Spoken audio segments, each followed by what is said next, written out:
12:17 a.m. Eastern. And again, this is Mission Control here in Hawthorne. The team's here monitoring Dragon's progress and the progress of that deorbit burn. It'll be the crew operations and resource engineer, the core, that's the voice from here in Mission Control in Hawthorne, that relays the burn performance status up to the crew via Dragon to ground. On your screen there is SpaceX core for this this operational shift. On console tonight is Jake Vendel.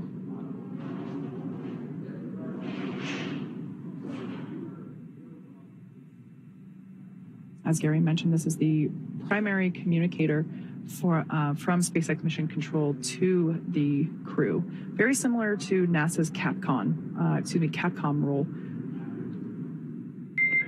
Dragon, SpaceX, deorbit burn complete and nominal. Nose cone closure initiated.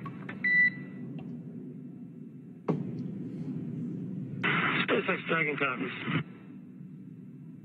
All right, good news there coming from SpaceX core, Jake Vendel, letting us know that the deorbit burn completed and everything went nominal or as expected. So that's all really good news. Very good. We are in the deorbit sequence now. So that you just heard the nose cone is about to close, and I can see it's actually closing now. In the background, the Dragon is currently inhibiting those forward bulkhead Draco thrusters that we just used to complete the deorbit burn, ensuring it's safe to latch the nose cone and shut for re-entry. Also, the vehicle has initiated the nitrox suit purge. So this will help Steve, Woody, Sultan, and Andre cool and comfortable during re-entry, which is coming up here in about 20 minutes. At this point, the nose cone is closing again and protecting the forward hatch for re-entry. Steve, Woody, Sultan, and Andre are using their screens to monitor the locking of the nose cone, which is done by a set of hooks. So we're about 2 minutes until the nose cone is completely closed and locked in.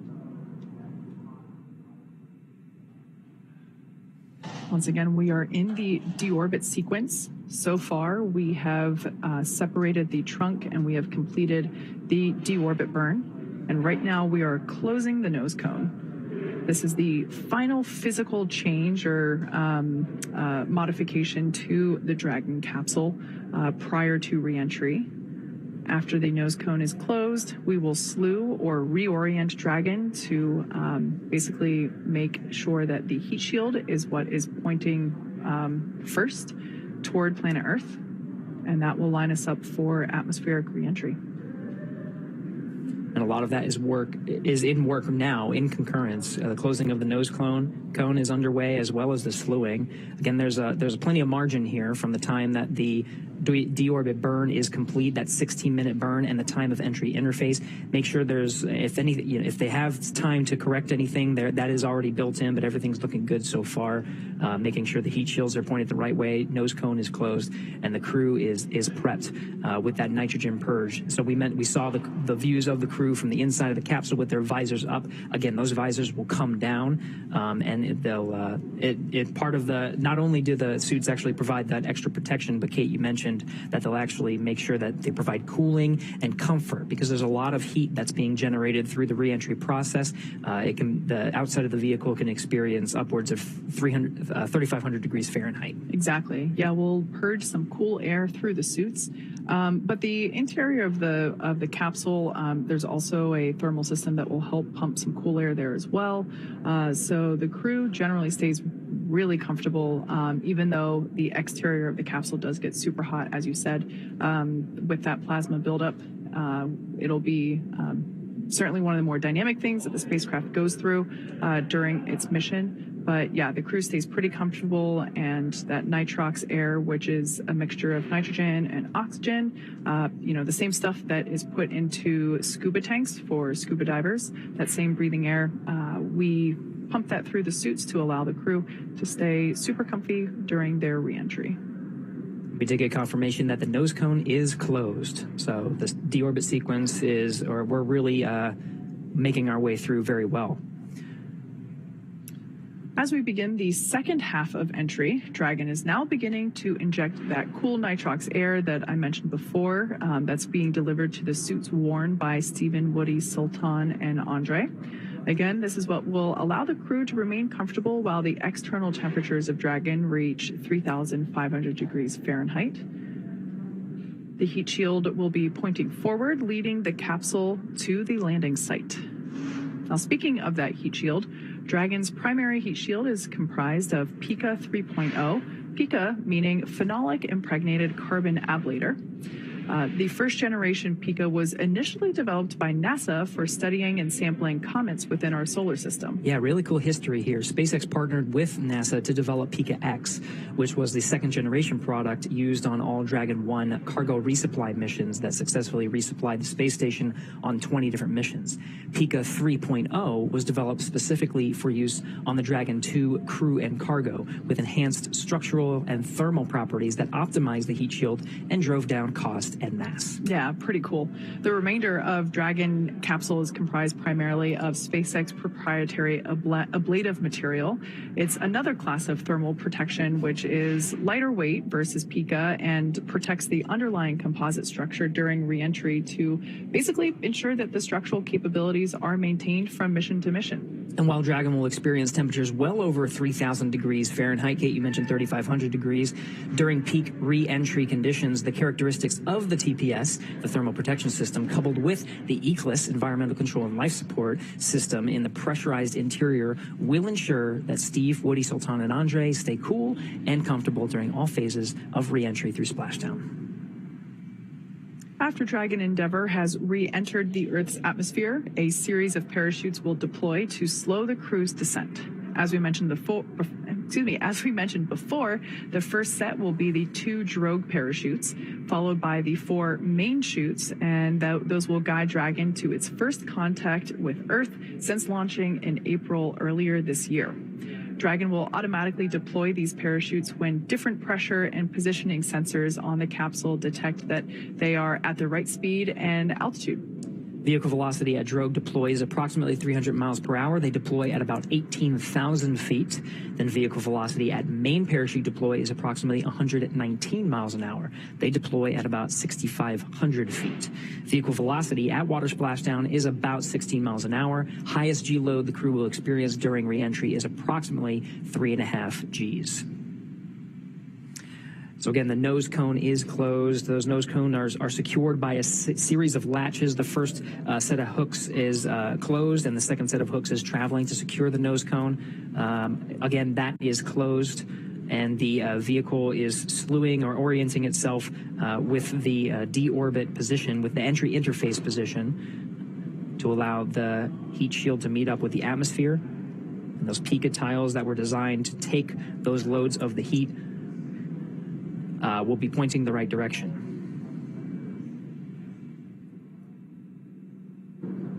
One correction, I did mention Cruise 6 launched in April. It actually launched in March of this year. Right. March 2nd Eastern time, I think March 1st Pacific time.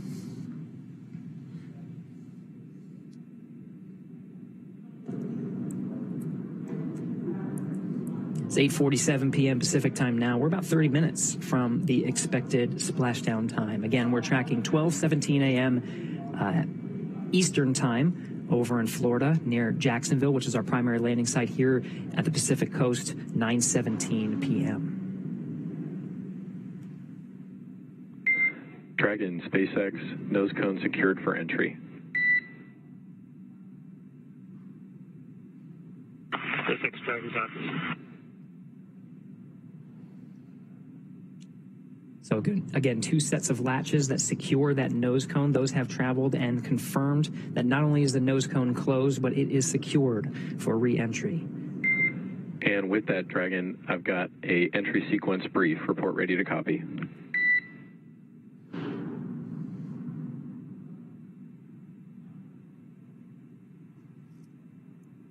SpaceX Dragon, we are ready to copy.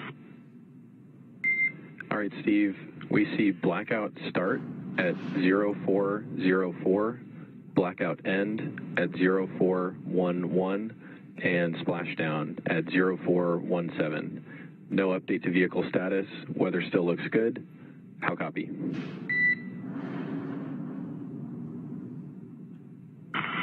0404, 0411, and 0417. Weather still looks good. And I think that copies it all. Thank you.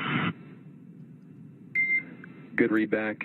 One more note, we noticed prior to the burn, a few of the tablets were not secure to the satchels. I'm hoping that you can positively verify that each tablet is indeed secure. We're working on that right now, and we'll get it by 150.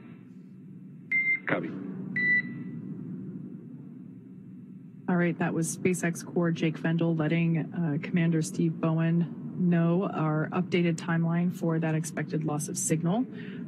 We heard them read out 0404 to 0411, those times being, the space standard, the GMT time zone. So for us, we would expect that to be at 9:04 p.m. Pacific, 12:04 p.m. Eastern, and lasting until the 11-minute mark there. So just slightly, actually, no, right on time. We did say about a 6 or 7 minute loss of signal.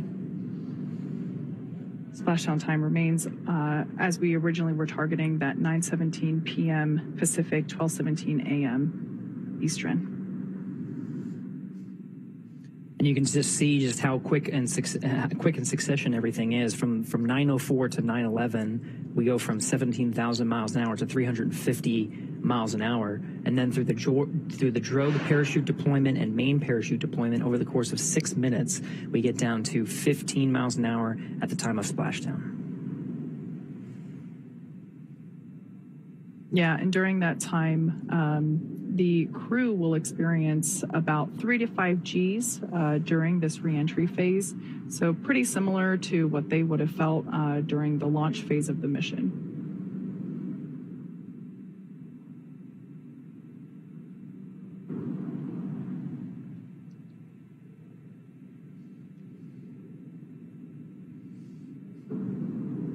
We're focusing on the flight control teams here in Mission Control in Hawthorne through the duration of today's operations. If you've been following along for our coverage, we've been joined with the flight control teams over in Houston, Texas. Of course, they are monitoring very closely, but that was really for joint operations. It's a different set of flight criteria and flight rules when the two flight control rooms are working in tandem, operating by the same flight criteria.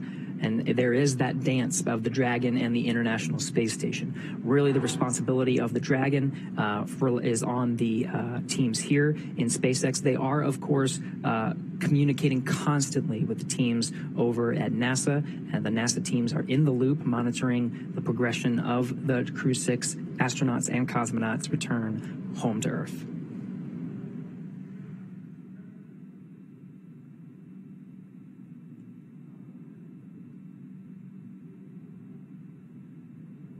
So we've mentioned before that our anticipated loss of signal is coming up at 9:04 p.m. and will last about 7 minutes until 9:11 p.m. Pacific time. This occurs on all of our Dragon reentry missions.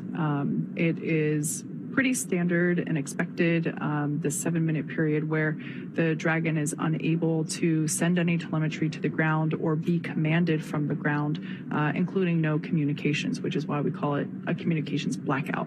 So the reason for that being, as we've said a couple of times, the heat shield located at the bottom of the capsule will be doing a ton of work as it encounters that friction from the atmosphere as it re-enters. This is a good thing. It's helping to slow the vehicle down from 17,000 miles per hour to about 350 miles per hour. Now, as a result of all that work being done by the heat shield and the friction, this plasma forms on the exterior of the capsule. And that's why we have these thermal protection systems, or TPS, all around Dragon to help protect it during these phases where that plasma builds up and gets really hot.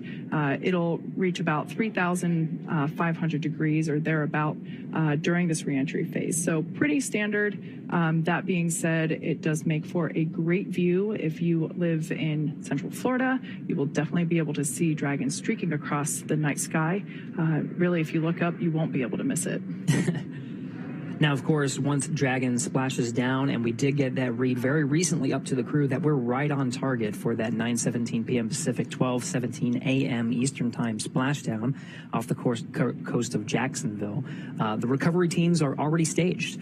We got word that the recovery vessel named Megan is out there. That'll be the one that actually lifts the Dragon capsule up from the water. There's also fast boats and jet skis and whole teams really ready to go to support the recovery operations.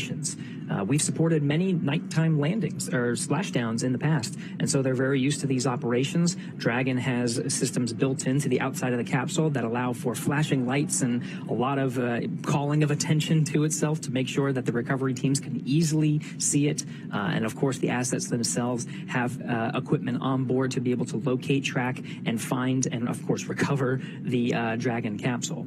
And so those teams will go out. They'll perform a sniff. That's actually the first thing that'll happen, is the fast boats will circle the vehicle and just make sure that the Dragon capsule itself is safe to approach. There's dedicated teams that go out and make sure there's no leaking of nitrogen tetroxide or any hazardous materials before the rest of the teams move in. There's a lot of team members that are out there now to support the operation. Yeah.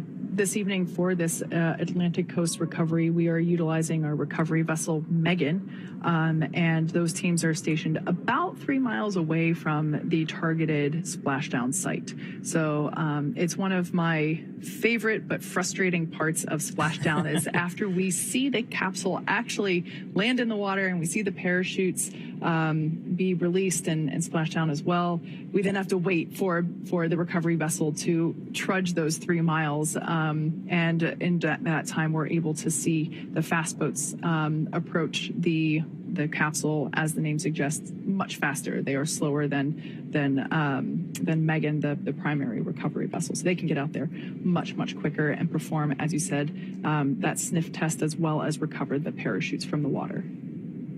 Yeah, and we've seen lots of improvements just because, we're talking about Crew 6 right now. So this is not just a 6th mission. We've also done this with the demonstration mission with Bob and Doug, Demo 2. And so this will really be the 7th time that we've done it for a crew operation. And so the recovery teams have become much more efficient and had lessons learned along the way. So the recovery operations we've seen just get a lot faster overall. Absolutely. Yeah, we've done nighttime splashdown operations for Crew 1, Crew 2, Crew 3, Crew 5, as well as Axiom 2, just a couple months ago. So, yeah, the recovery teams at this point have actually had more nighttime splashdowns than they have daytime.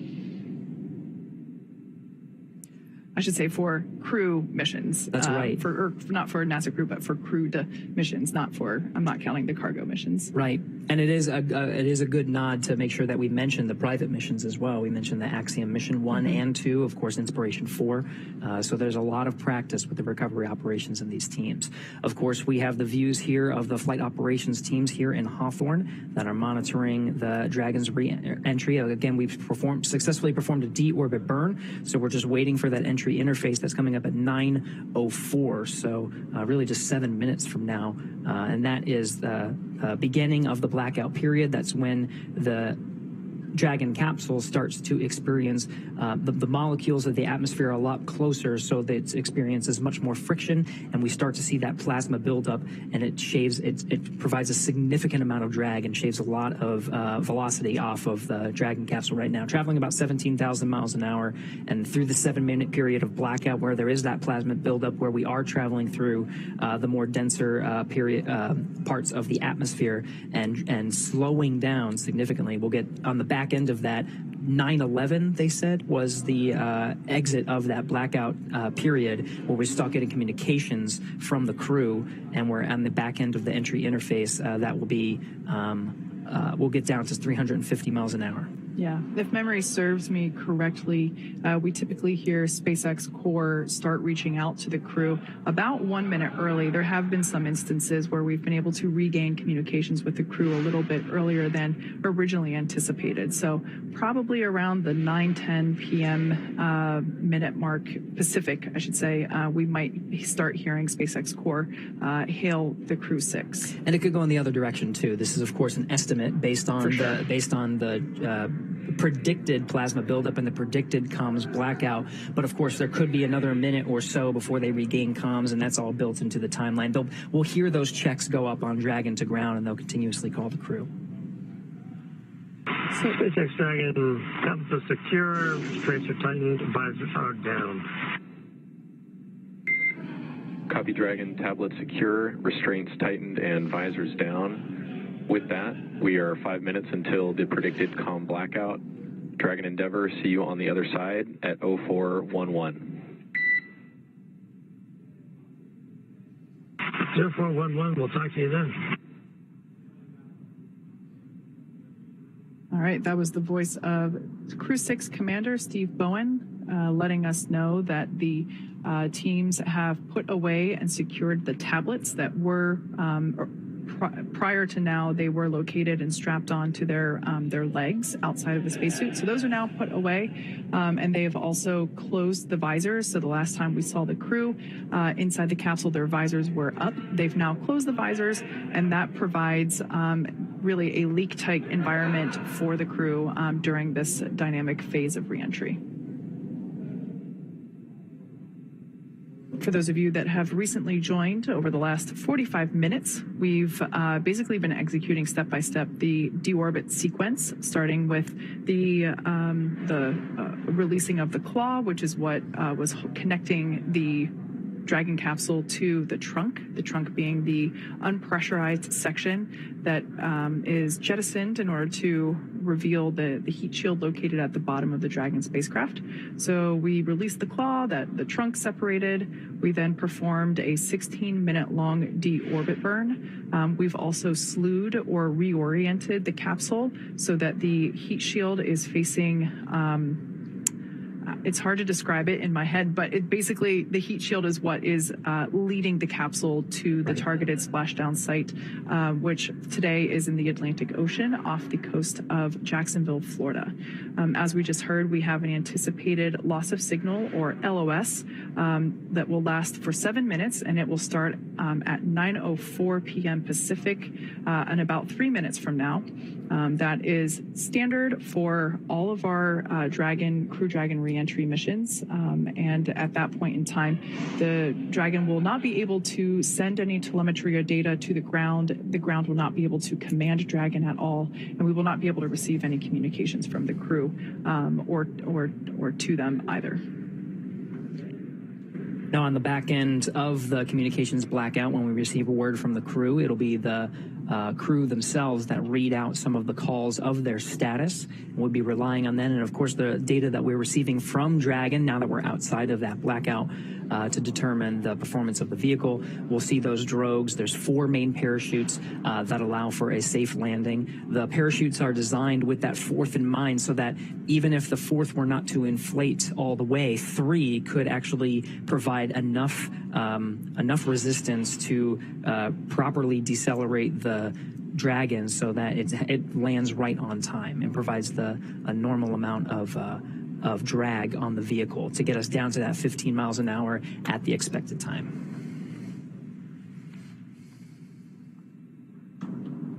The views we're seeing now are, of course, of the flight operations team here in Mission Control in Hawthorne.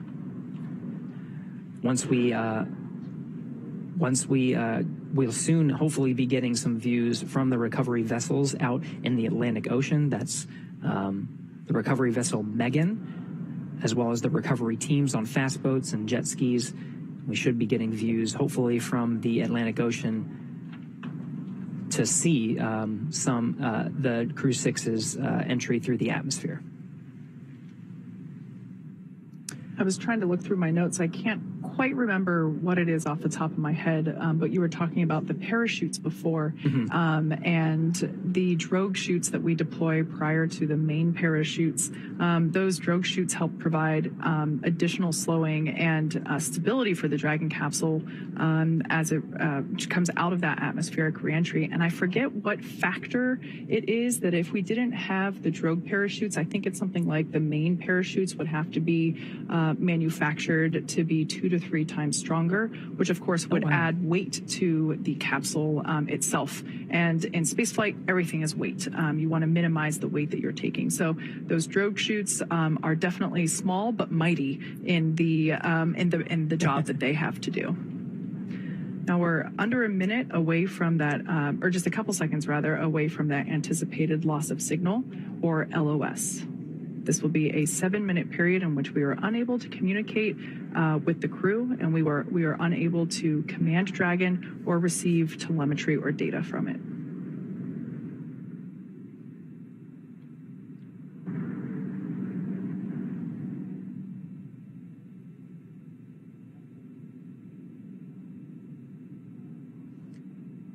Okay, we're in that loss of signal. The clock starts now, right on time, 9:04 p.m. Pacific, 12:04 a.m. Eastern. That starts the 7-minute clock of the anticipated communications blackout. Kate, as you mentioned, the teams here in Mission Control in Hawthorne may start reaching out to the crew a little early. The crew themselves may see an acquisition of signal from their own data and call out to the teams to let them know that they're outside of the blackout. It could be intermittent too, so there's a lot of different factors, but the key here is communication, and they'll continue to talk to make sure that they are relaying they, meaning the crew, are relaying the information to the teams here in Mission Control Hawthorne, and of course the Hawthorne will be able to respond. Right.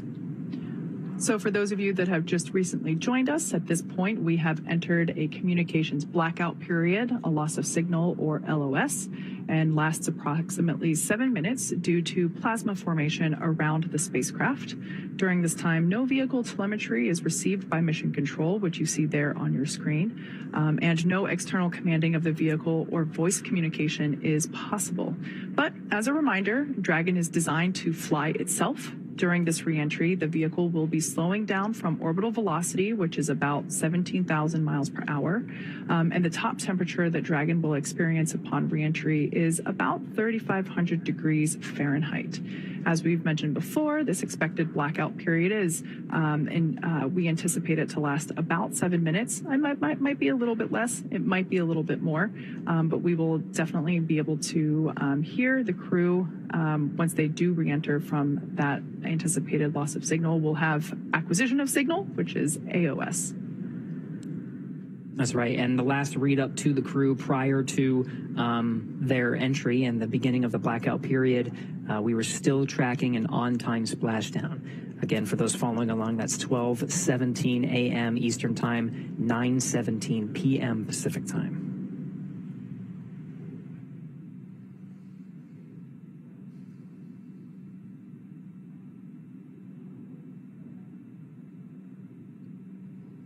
We're now within the atmospheric entry phase of the return for the Crew 6 crew. Once again, the plasma buildup on the exterior of the capsule results in our inability to command or communicate with the Dragon capsule during this time.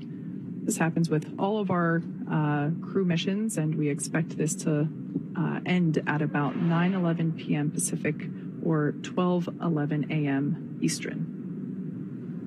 Live view there of SpaceX Mission Control located just behind Gary and myself. They are continuing to monitor the length of the acquisition of, the length of this blackout period. And we will be able to hear SpaceX Core, who for this evening shift is Jake Vendel. We'll probably start to hear him hail the crew around 9:11 or 9:10 p.m. Pacific. So if you're following along of our coverage and you are in southern Mexico or the Yucatan Peninsula, there is a chance, depending on the weather that you have down there, that you would have been able to see the beginning of the entry interface. We're now about 4 minutes in of a 7-minute blackout period. This is a great graphic indicating the trajectory. This is an ascending trajectory that Dragon is taking. So as Gary just said, over the Gulf of Mexico, across the Yucatan Peninsula of Mexico. So if you're tuning in from Central Florida, head outside right now, look up, because this looks like our first live view from the WB-57. That's right. This is a high altitude aircraft that has thermal imaging, so we're able to get some of those views of the Dragon vehicle in the middle of its entry interface. Again, we're about 4 minutes in. We have a tally ho on the vehicle from the WB-57. And actually maybe about 5 minutes in at this point. So maybe a little bit more than 2 minutes. Again, there's some variation in the predicted 7-minute time period. It's not exact. We might hear a little early, a little later. So as we were saying, if you're in Central Florida, head outside right now. You should be able to see this glowing streak cross over as we are targeting. There's that streak I was just mentioning. That's a live view, not thermal. This is heading towards the Atlantic coast of near Jacksonville, Florida. So a beautiful view, very such a striking visual that we have for these nighttime splashdowns. Recovery teams are in position off the coast of Jacksonville, Florida. And we are still targeting our expected splashdown time of 9:17 p.m. Pacific, 12:17 a.m. Eastern. We only have about a minute and some change of this blackout period anticipated. And again, there's some variation on when we can hear from the crew. So what you're seeing on your... Dragon, SpaceX, comm check. So at this point, we're going to hear SpaceX Core begin to hail. As Gary said, this blackout period is estimated. So we're now beginning to reach out to the crew to see if we've regained that communications capability. Dragon, SpaceX, comm check. What you're seeing on your screen now is a live view of the thermal cam on the WB-57. And we hear Crew 6 from inside the cabin on the back end of the blackout. Copy, Dragon. We see a healthy flight computer. Expect automated chute deployment. SpaceX Dragon, copy. There's our live view of the crew, our first view of them on the other side of that communications blackout. At this point in time, they are re-entering through the Earth's atmosphere over the coast of Florida, heading towards Jacksonville, Atlantic coast. Up next will be the deployment of the drogue parachutes, which should happen in about 2 minutes, just over 2 minutes. You can see they got through some of the thicker parts of the atmosphere, and that plasma buildup is starting to dissipate.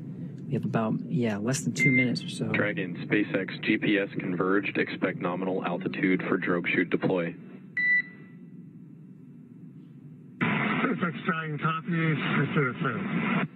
All right, so that call out just letting the crew know that they can expect to have the initial parachute deployment. That is the drogue parachutes. And that those typically deploy about 18,000 feet. At that point in time, the capsule is going around 350 miles per hour. Some of the data and telemetry from Dragon is in meters, so if you do hear those calls from the crew and from us, some of the telemetry we're seeing is in the metric system.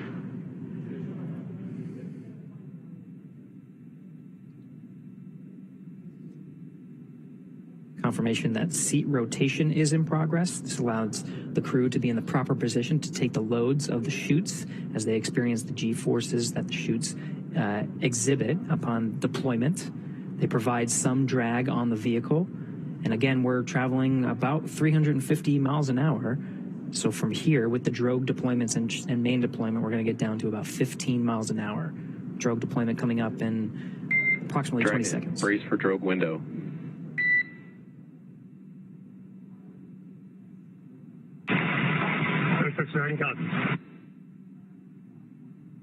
And we're roughly 30 seconds away from that drogue deployment. SpaceX Core just telling the crew to prepare for the deployment of those drogue parachutes. At this point in time, they are around, or when the drogues are deployed, they're traveling around 350 miles per hour. At the time that the main parachutes are deployed, just seconds later, they'll be going around 120 miles per hour.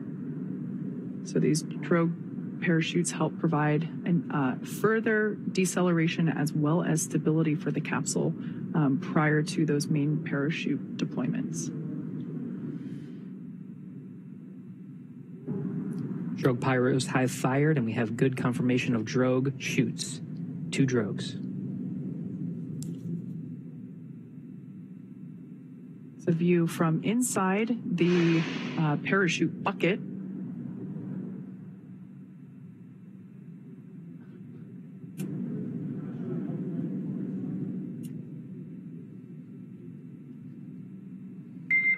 Dragon nominal descent rate and recovery team reports a visual on 2 healthy drogues. SpaceX Dragon copies. That's good news. Should see drogue chute jettison here momentarily. We'll see those 2 chutes that you see be released from the capsule, just like so, and release the 4 parachutes, now deploying. At this point in time, Dragon has saved all of its propulsion systems and is now has already terminated that nitrox suit and cabin purges. Those were helping to keep the crew cool during the reentry. Looks like we have 4 very beautiful and healthy main parachutes. Dragon, we see a nominal descent rate on 4 healthy mains. SpaceX Dragon copies, and SpaceX Dragon coming up on 1,000. So there's that confirmation. Copy 1,000 meters. Confirmation of those 4 healthy chute deployments.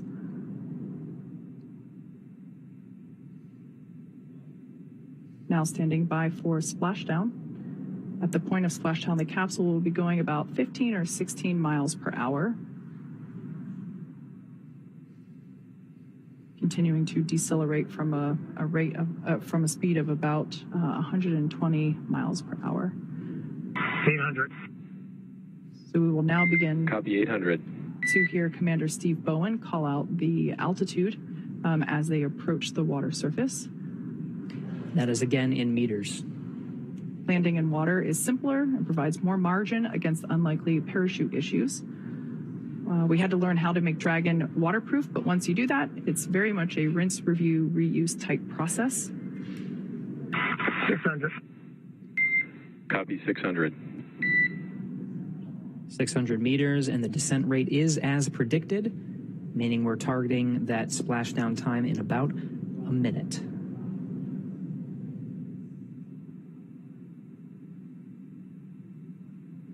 Live view of Dragon Endeavour with the Crew 6 team members on board, being held up by 4 beautiful main parachutes. Dragon, we see 400.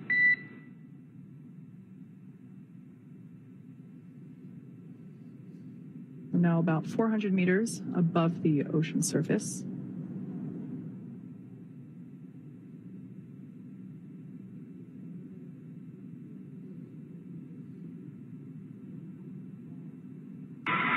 SpaceX Dragon 200 braced for splashdown. Copy, braced for splashdown. Again, the seats have been rotated in a position to take the loads of re-entry and parachute deployment as well as splashdown. The crew is braced. We are inside 100 meters.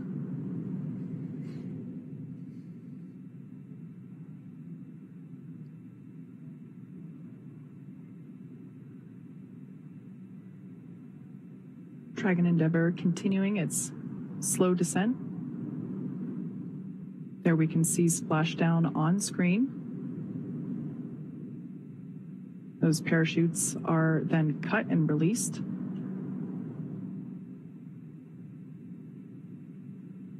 Dragon Endeavour has now returned home. NASA astronauts Steve Bowen, Woody Hoberg, Sultan Al-Nayati, and Andrei Fedyaev. SpaceX Dragon splashdown. You're in water rough Dragon. Copy splashdown, and we see main chutes cut.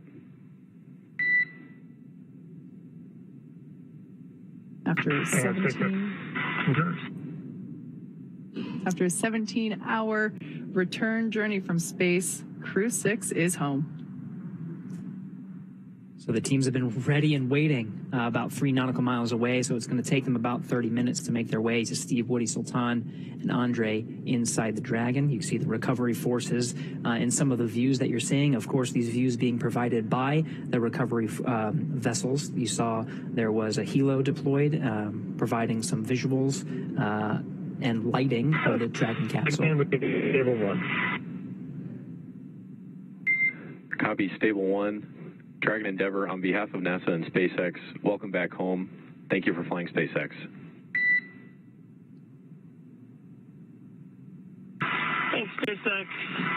Endeavour, we greatly appreciate all the support from all the initial training through the launch, throughout the mission, keeping us abreast of all the status of the vehicle, and all the support all the way down. This has been incredible. Greatly appreciate it. I look forward to working with you all again.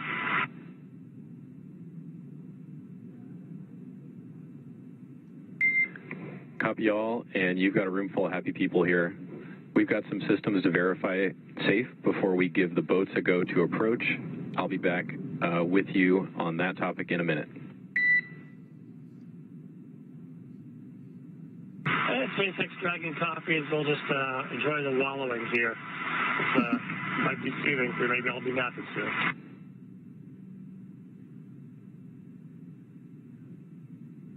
So there we just heard SpaceX Core just indicating to the crew that we're going to do some checks here.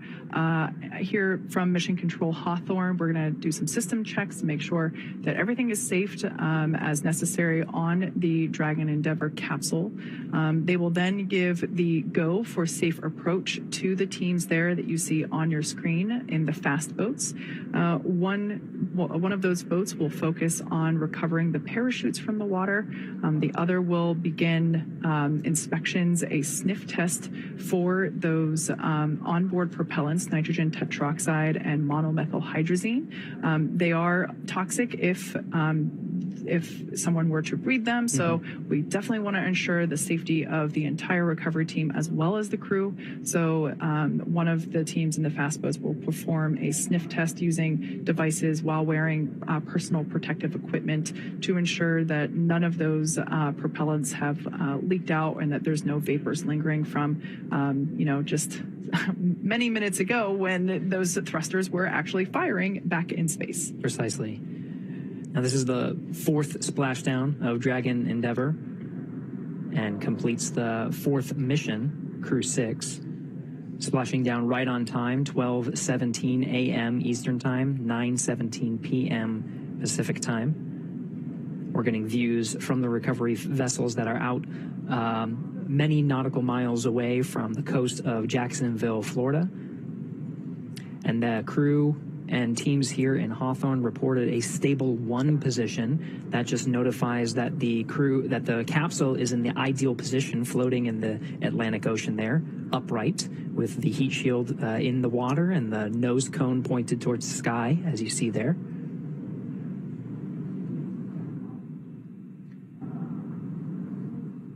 As you mentioned, this is the 4th splashdown for this particular capsule.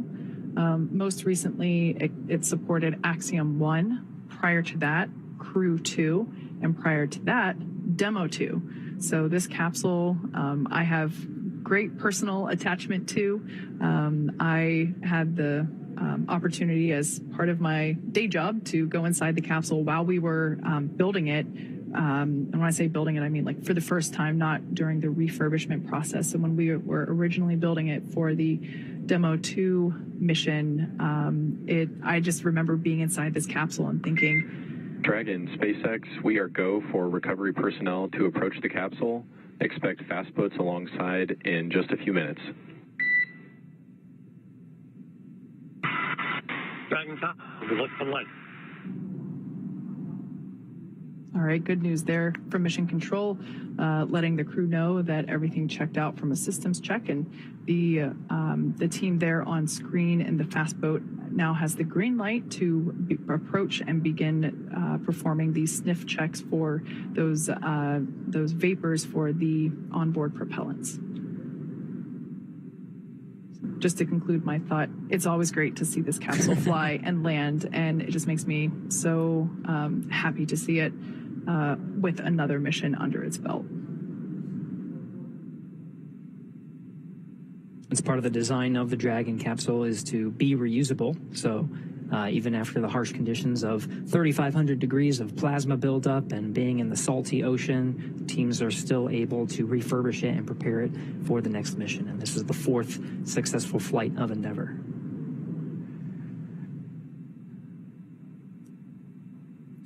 So after those hypergol checks, Dragon teams we may see some of the team members crawling on the outside of Dragon and begin the rigging process as the recovery vessel Megan has the equipment necessary to bring the Dragon out of the water into what's called the Dragon's nest. And that allows the capsule to be positioned and stable on a boat and allow the some of the personnel on board that boat, that ship, to open up the side hatch. We were talking about the side hatch a little earlier. That has remained closed through the duration of the mission. The last time it was open was on launch pad 39A as some of the teams were preparing Steve, Woody, Sultan, and Andre for their launch to the International Space Station and the beginning of their expedition of science, maintenance, and upgrades aboard. Now it'll be open again here very shortly. It does take some time. So it could be 30 minutes to an hour before we actually see them on the boat and they start egressing the capsule. But we'll provide coverage until they're safely aboard the recovery vessel Megan, and all 4 crew members have egressed Dragon. So this image that we see here was taken just minutes ago, a beautiful capture of the moment when Crew 6 was re-entering over Florida. We can actually see NASA's VAB and pad 39A in the distance. So this is such a cool time-lapse capture of the re-entry streak that we saw just minutes ago of the Crew 6 re-entry and splashdown.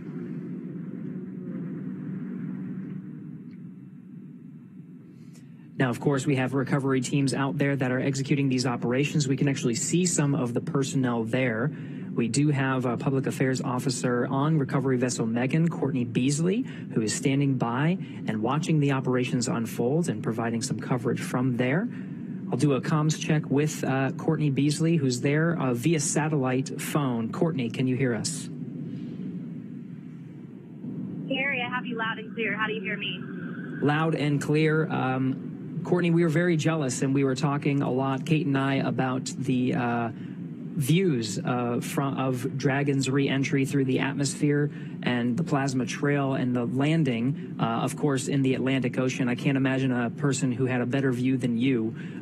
From your perspective on recovery vessel Megan, how was that landing? Gary, it was absolutely beautiful. We were about 1.5 nautical miles away from the landing zone, and we had a great view from the front of the ship. We were actually able to track the spacecraft starting when it broke the horizon. We heard the sonic boom loud and clear and tracked the spacecraft all the way down through splashdown. SpaceX, There's something beautiful about a nighttime splashdown. The only thing lighting the sky up tonight was the moon, the and stars, it's approximately and Crew 6 25 minutes returning until back home capsule to lift. Earth. Stand by for a PMC one thing with the SpaceX flight surgeon on the ship.